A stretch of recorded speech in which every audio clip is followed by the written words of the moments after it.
Hello everyone, very warm welcome to my channel learning with Komal. तो आज की video में हम करने जा रहे हैं मार्कोवेट्स एफिशिएंट फ्रंटियर के बारे में स्टडी। तो जैसा कि मैं आपको बता दूं, इससे पहले मैंने मार्कोवेट्स मॉडल एक्सप्लेन किया था, उसकी अजम्पशंस एक्सप्लेन की थी। और आज की वीडियो में हम बात करेंगे एफिशिएंट फ्रंटियर की। तो चैनल पर न्यू है या फिर आपने अभी तक हमारे चैनल को सब्सक्राइब नहीं किया है तो प्लीज़ सब्सक्राइब कर लें, क्योंकि ऐसी ही वीडियोस हम अपने चैनल पर लाते हैं जो आपके लिए काफ़ी ज़्यादा हेल्पफुल होती हैं, specially in exams time. Video को प्लीज़ लाइक करें, शेयर करें अपने क्लास ग्रुप में। और साथ ही साथ पोर्टफोलियो मैनेजमेंट की आप टॉपिक वाइज वीडियोस वॉच कर सकते हैं। हमारा चैनल पर एक प्लेलिस्ट मिलेगी आपको पोर्टफोलियो की, सेपरेट प्लेलिस्ट, वहाँ पे जाकर आप वॉच कर पाएंगे पोर्टफोलियो के सभी टॉपिक्स को। और चलिए फिर आज की वीडियो को स्टार्ट करते हैं। तो जैसा कि आप स्क्रीन पे देख रहे हैं, right detail note on Markowitz efficient frontier. और बेसिकली हम आज इस पे बात करेंगे और ये एग्जाम में क्वेश्चन आता है, काफ़ी इम्पॉर्टेंट है ये टॉपिक। तो फिर स्टार्ट करते हैं। तो Markowitz efficient frontiers refers to the combination and portfolio of those financial assets which generate the maximum return at various levels of risk। तो बेसिकली मार्कोवेट्स एफिशिएंट फ्रंटियर का मतलब है ऐसा कॉम्बिनेशन या फिर ऐसा पोर्टफोलियो उन फाइनेंशियल एसेट्स का जो ज़्यादा मैक्सिमम रिटर्न जनरेट करती हो। मतलब ऐसी फाइनेंशियल एसेट्स का पोर्टफोलियो जो मैक्सिमम रिटर्न जनरेट करती हो वेरियस लेवल ऑफ रिस्क पर। मतलब अलग अलग टाइप लेवल होते हैं हमारे रिस्क के, तो उन लेवल्स पर जो मैक्सिमम रिटर्न जनरेट करती हो, तो वो दर्शाता है मार्कोवेट्स एफिशिएंट फ्रंटियर, जिसको हम एक कॉम्बिनेशन भी बोलते हैं।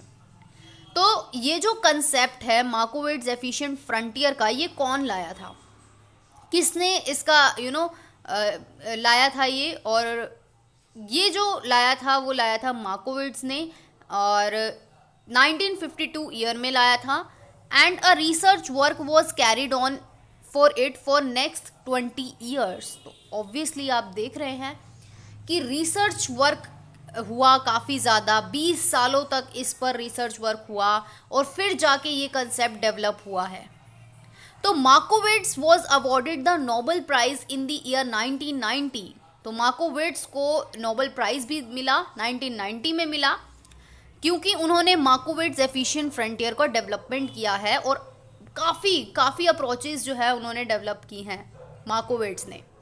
तो मार्कोवेट्स एफिशिएंट फ्रंटियर रिप्रेजेंट करता है बेस्ट पोर्टफोलियो, मतलब ऐसा पोर्टफोलियो जो आपको maximum rate of return provide कराएगा at a given level of risk पर। तो efficient frontier is an outcome of the expected return, standard deviation and evaluation of the covariance of group of security. कि efficient frontier क्या है, कि हमने जितना expect किया था रिटर्न, उसका आउटकम है स्टैंडर्ड डेविएशन हो गया। स्टैंडर्ड डेविएशन का क्या मतलब होता है? जो भी एक्सपेक्टेड आप करके चलते हो और जो एक्चुअल में होता है उसको जब हम माइनस करते हैं तो वो स्टैंडर्ड डेविएशन आता है, राइट? तो उसको हम बोलते हैं स्टैंडर्ड डेविएशन। तो एफिशिएंट फ्रंटियर जो है एक आउटकम है एक्सपेक्टेड रिटर्न्स का, स्टैंडर्ड डेविएशंस का और covariance of the group of securities. तो यहाँ पे ग्रुप ऑफ सिक्योरिटी क्यों बोला गया है? क्योंकि हम मार्कोवेट्स मॉडल हमसे क्या बोलता है, मार्कोवेट्स मॉडल, कि आपको ग्रुप ऑफ सिक्योरिटीज में इन्वेस्टमेंट करना है, ना कि एक सिक्योरिटी में। ठीक है, तो इसीलिए यहाँ पे टर्म यूज की गई है ग्रुप ऑफ सिक्योरिटी। तो उसका इवैल्यूएशन भी करने के बाद जो भी आउटकम होता है वो एफिशिएंट फ्रंटियर होता है। अब हम इसको ना एक एग्जाम्पल से समझेंगे कि होता क्या है बेसिकली एफिशिएंट फ्रंटियर। तो यहाँ पे हमें एक टेबल गिवन है, पोर्टफोलियो गिवन है हमें A to J तक, जिसमें हमें एक्सपेक्टेड रिटर्न बताए गए हैं और साथ ही साथ रिस्क भी बताया गया है। तो जैसा कि आप देख रहे हो, सबसे पहले A पोर्टफोलियो का एक्सपेक्टेड रिटर्न 17% है, साथ ही साथ रिस्क भी 14% है। ऐसे ही 15% एक्सपेक्टेड रिटर्न है, रिस्क है 9%। तो इस तरीके से हमें ये टेबल गिवन है। तो सबसे पहले हम समझेंगे कि यहाँ पर एफिशिएंट फ्रंटियर है कहाँ पे। तो ये हमें एक चित्र भी दिया गया है, एक डायग्राम हमें गिवन है, साथ ही साथ हम इसकी एक्सप्लेनेशन को ज़्यादा पहले रीड करेंगे और उसके बाद हम इस चीज़ को समझेंगे। तो ऊपर जो एग्जाम्पल था उसमें पोर्टफोलियो ए जो है वो सबसे ज़्यादा रिटर्न प्रोवाइड करा रहा है और साथ ही साथ रिस्क भी ज़्यादा है। जैसे कि आप देखिए कि ए पोर्टफोलियो को सबसे पहले आप देखिए, ए नंबर पे एक्सपेक्टेड रिटर्न 17 है। पूरी टेबल में एक्सपेक्टेड रिटर्न सबसे ज़्यादा ए पर है और रिस्क में भी सबसे ज़्यादा रिस्क जो है वो 14% है। तो ए जो है वो मैक्सिमम रिटर्न प्रोवाइड करा है, साथ ही साथ ज़्यादा रिस्क भी प्रोवाइड करा रहा है, यानी कि मैक्सिमम रिस्क भी प्रोवाइड करा रहा है। तो वेयर एज पोर्टफोलियो बी जो है वो similar return equal to the maximum at a bearable, इस तरीके से बी भी दिखा रहा है, मीडियम लेवल ऑफ रिस्क। तो दूसरी ओर बात करें पोर्टफोलियो एफ और एच की, पोर्टफोलियो एफ और एच की बात करें, एफ देखिए सबसे पहले, एफ पर नजर डालिए। एफ पोर्टफोलियो आपको एक्सपेक्टेड रिटर्न कितना दे रहा है, 8% और रिस्क 9%। एच की बात करें, एच एक्सपेक्टेड रिटर्न कितना दे रहा है, 10% एक्सपेक्टेड रिटर्न है और रिस्क कितना है, कम है, 9% है। उसमें क्या था, एफ में क्या था, 8% एक्सपेक्टेड रिटर्न है और रिस्क ज्यादा है 1%, यानी कि 9 है ना। उसके बाद हम बात करें तो डी, पोर्टफोलियो डी की बात कर रहे हैं। तो इन्होंने यहाँ पे पोर्टफोलियो डी के बारे में बोला है कि portfolio D is helpful in offering the optimum return at a minimum level of risk. तो डी देखते हैं हम जरा, डी पे नजर डालते हैं। तो देख रहे हैं आप, डी एक्सपेक्टेड रिटर्न कितना है, 8% और रिस्क सिर्फ और सिर्फ 3%। पूरी टेबल में रिस्क सबसे कम किस में है, 3% में, और रिटर्न भी 8% है। तो इट मीन्स कि डी जो है सबसे बेस्ट पोर्टफोलियो यहाँ पे माना गया है, ऑप्टिमम रिटर्न मिल रहा है आपको, कम रिस्क पर मिल रहा है। आई और जी जो है वो not able to offer an appropriate return, आई और जी पर भी नजर डाल लेते हैं। देखिए आप आई और जी, आई पे देखिए सबसे पहले, आई है 7 आपको दे रहा है रिटर्न और लेकिन रिस्क जो है 8% दे रहा है। जी की बात करें, जी आपको 11% रिटर्न दे रहा है लेकिन रिस्क ज़्यादा दे रहा है। तो आई और जी तो बिल्कुल भी आपके लिए अप्रोप्रिएट नहीं होंगे क्योंकि उसमें रिस्क ज़्यादा है रिटर्न से भी। तो portfolio A, B, C and D are situated on the efficient frontier. तो यहाँ पे बोला गया है कि पोर्टफोलियो ए से डी तक आपको एफिशिएंट फ्रंटियर पर बोला गया है। तो हम यहाँ पर देख सकते हैं ए, बी, सी, डी तक हमें डायग्राम में गिवन है, तो इसको हमने क्या बोला गया है, एफिशिएंट फ्रंटियर, जैसा कि आप देख सकते हो ए, बी, सी और डी, है ना। और बात करें ई, आई, एफ, एच, जी, इनको अटेनेबल बोला गया है। तो अब आपको समझ आ गया होगा एफिशिएंट फ्रंटियर का मतलब कि मैक्सिमम रिटर्न होना चाहिए और मिनिमम रिस्क होना चाहिए।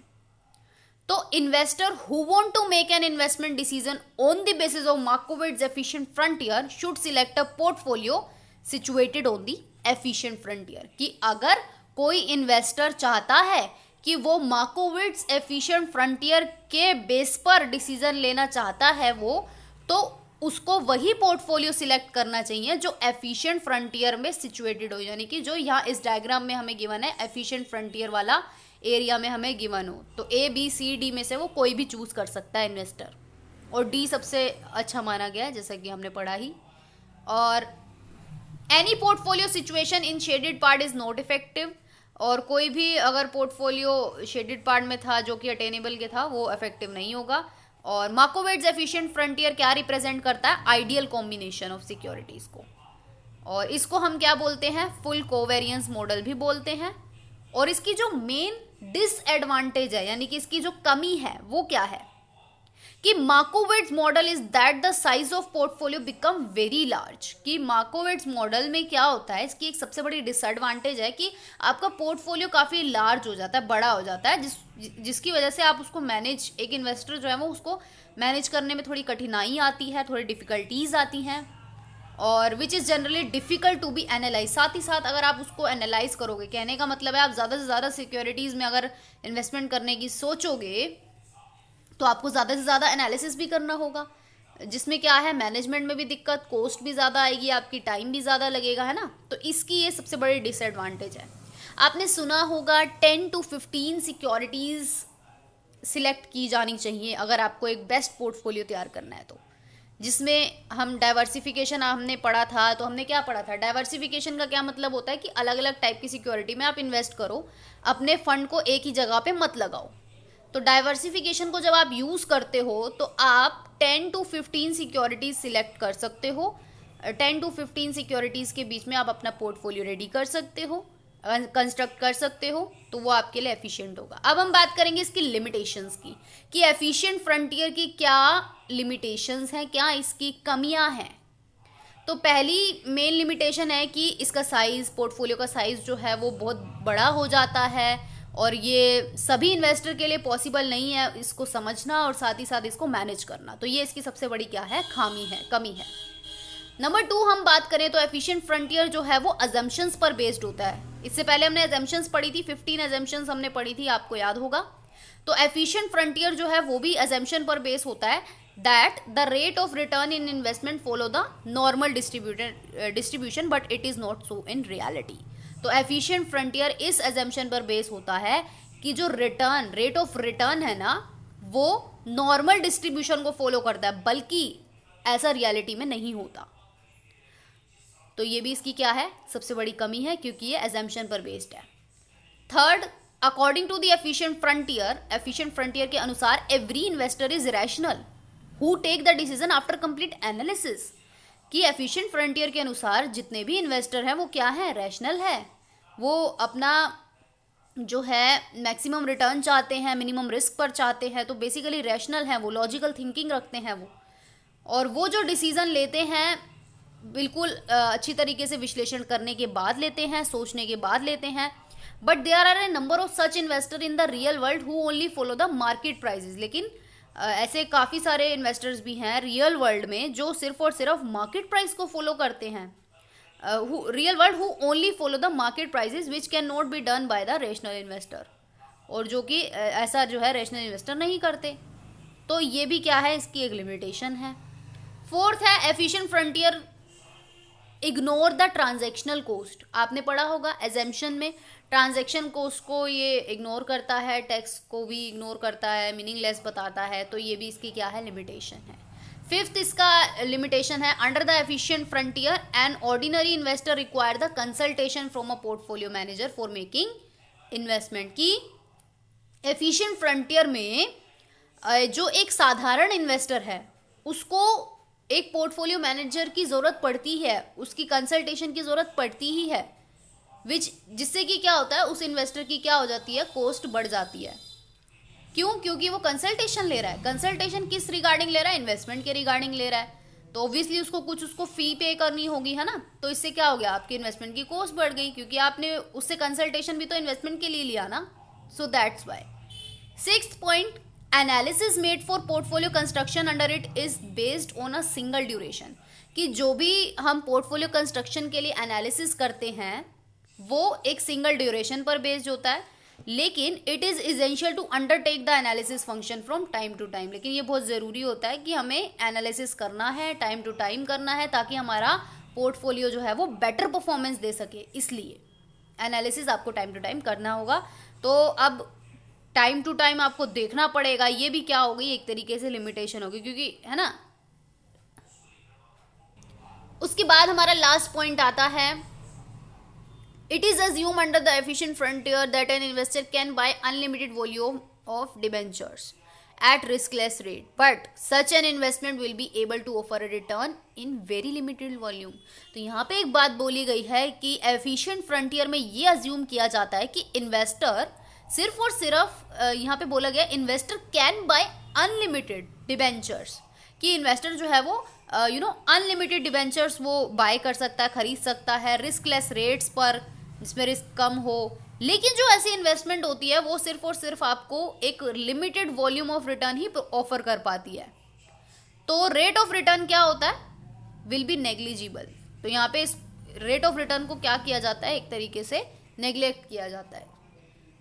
तो ये भी क्या है, इसकी लिमिटेशन है। उसने कहा एफिशिएंट फ्रंटियर ने कि लगातार बस डिबेंचर्स आप अनलिमिटेड में ले लो क्योंकि वो रिस्कलेस हैं, और लेकिन आप जानते हो कि जो रिस्कलेस होते हैं या लो रिस्क होता है तो ऑब्वियसली लो रिटर्न भी होता है। तो ये इसकी क्या है, कमी है।